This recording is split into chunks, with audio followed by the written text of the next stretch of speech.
I will talk about how can you enable this sign or know how you can do that uh, on your app. So you just follow these ways, then it's going to work with you.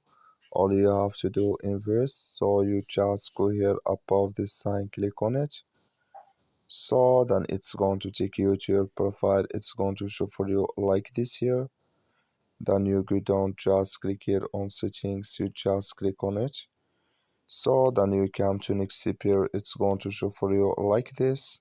Then you click here on platform. Just click on it here. You come to next step here. Then you go down. Just keep going down. You come here to profit line. Just click in this sign. Like you see, this color show for us. That's main profit line enable with us now. That's all you have to do. That's all. I wish know you I get it. Thank you for watching. Don't forget to support us by liking and subscribe.